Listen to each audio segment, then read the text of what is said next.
आज 100 साल बाद भी इस छोटे से मासूम बच्चे, महज 20 महीने का बच्चे को याद किया जाता है आज भी। याद इसका नाम है ऑगस्ट विलियम जूनियर्स, जो कि एक बहुत बड़े अमेरिका की एक बहुत बड़े पायलट, जिसका नामी पायलट थे, उनका एक बेटा था, जिसको उन्होंने उसी के बाप ने, जॉर्ज ऑगस्ट जूनियर्स के बाप ने ही उसको हमेशा के लिए ख़त्म कर दिया। आइए जानते हैं कहानी क्या थी। तो एक बार की बात है, सन 1932 की यह बात है, और जो है मंथ चल रहा था जनवरी का, मतलब वही ठंडक जब शुरुआत होती है वही मंथ था। और इसके पिता एक बार जो है उड़ान भर रहे थे और उड़ान भरने के बाद से चले गए। फिर वहाँ पे जाने के बाद कुछ ऐसी जगहों पे चले गए, इसके पिता जो है पायलट के साथ साथ कुछ रिसर्च यानी कि साइंटिस्ट भी थे, जिसकी वजह से उन्होंने अपने ही बेटे का जो है दान कर दिया था। तो फिलहाल मैं बताऊंगा कि आगे क्या क्या हुआ था। फिर वो एक उड़ान पे गए। फिर अमेरिका की बातें थी, तो अमेरिका से वो जापान चले गए। जापान में गए तो देखे कि बच्चों को इस तरह से कुछ ऐसी बीमारियां हो रही थी जिसको ठीक करने के लिए, एक टेस्ट करने के लिए उनको एक बच्चा चाहिए था, जैसे टेस्ट करने के लिए उसको एक बच्चा चाहिए था जिसकी जान जा भी सकती है, जान बच भी सकती है। तो इसके लिए थोड़ा बहुत वो क्राइम भी हो सकता है, क्योंकि वो थोड़ा क्राइम के फेज़ में चले गए थे। तो वो बच्चों की जान लेने वाली जो है दवा का आविष्कार कर रहे थे, साइंटिस्ट थे। फिर वो अपनी पत्नी से बातचीत करते हैं। रात ही का समय था, 3 मंजिला था और नीचे गार्ड भी थे और 5 से 6 लोग थे घर में। लेकिन रातों रात वो बच्चा गायब हो गया। आखिर कैसे? रातों रात बच्चा गायब हो गया। उसके पिता को भी खबर नहीं लगी, क्योंकि उसके पिता को भी नहीं पता था कि ऐसी चीज़ें होगी।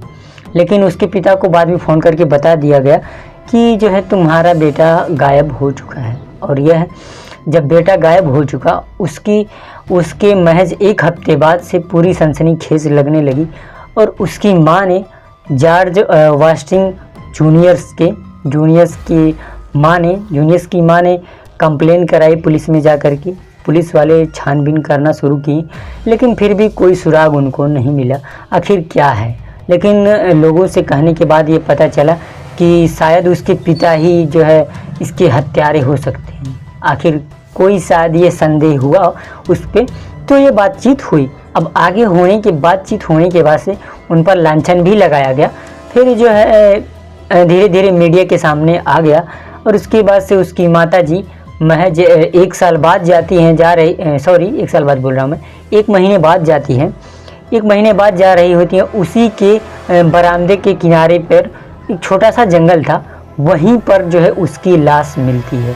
अब उस लाश को देख कर के माँ बहुत ज़्यादा रोने लगती है और उसके कातिल को पता लगाने के लिए पुलिस के हवाले करती है। पुलिस जांच पड़ताल करती है तो पता चलता है कि उस पर टेस्टिंग किया गया है, दवा का टेस्टिंग किया गया है। तो आज भी इसलिए उस बच्चे को याद किया जाता है, क्योंकि उस बच्चे पे टेस्टिंग किया गया था। मतलब कि कोई आविष्कार हुआ था जिसका उसके ऊपर टेस्टिंग किया गया था। महज 20 महीने का बच्चे को उसके ऊपर टेस्ट किया गया था और वो बच्चा ऑन द स्पॉट उसकी हत्या हो गई थी। और कब वो जो उसका अपहरण हुआ था, जैसे कि लोगों में ये एक सनसनीखेज फैली हुई थी कि बच्चा गायब हो गया है, बच्चे का अपहरण हुआ है। लेकिन बाद में पता चला कि जो है उसकी हत्या कर दी गई है। आखिर उसका हत्यारा है कौन? पुलिस धीरे धीरे छानबीन की और अपने पूरी कड़ी मेहनत के साथ जो है अपना पूरा पावर लगाई पुलिस वहाँ की। और वहाँ की पुलिस के द्वारा पता चला कि उसके पिता ने ही उसकी हत्या करी है। और वो जो साइंटिस्ट हैं, अपना जो खोज वगैरह करते हैं, उसी में अपने बेटे को दान कर दिया। तो ऐसा सोचने के बाद उसकी माताजी कंप्लेन करती हैं पुलिस वालों को। पुलिस वालों से कंप्लेन करने के बाद उसे जेल भेज दिया जाता है। लेकिन इस केस को अभी तक सॉल्व नहीं हुआ है कि पता नहीं क्या हुआ, आगे क्या होगा या नहीं होगा। उसकी जेल भेजने से क्या हो गया, क्या उसको सज़ा मिलेगी या नहीं मिलेगी। तो इसका अभी तक ये केस अनसॉल्व है और कोई भी सुराग नहीं है, कुछ भी नहीं है। उसकी माता वहीं पे रोती भी लगती, बेचारी अकेली पड़ी है। तो अभी नहीं पता कि क्या है जो भी है।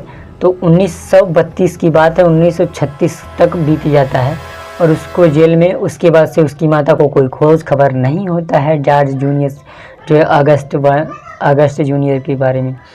अब आई होप कि आपको इस कहानी से थोड़ी बहुत सीख मिली होगी। लेकिन देखो यार, ये सीख क्या मिलेगी, इसमें तो सिर्फ बर्बादी ही है। तो आप अपना ओपिनियन दे सकते हो इस स्टोरी के ऊपर, अभी भी ये केस सॉल्व नहीं हुआ है। तो आई होप आपको ये कहानी थोड़ी बहुत पसंद आई होगी। अगर पसंद आई है तो लाइक ज़रूर से कर देना और अपने दोस्तों में शेयर करना। और ये कहानी सुनाते वक्त ना आंखों से आंसू ही आते हैं। पता नहीं क्यों यार, इतने छोटे छोटे मासूम बच्चों की हत्या कर दी जाती है। आई डोंट नो ये क्या है। उसके पिता तो क्राइम ब्रांच में पकड़े गए थे, तो उनका आई डोंट नो अभी तक क्या हुआ, जो भी हुआ नहीं पता। तो बस आज के लिए इतना ही। तो के लिए जय हिंद, bye bye, take care and love you all.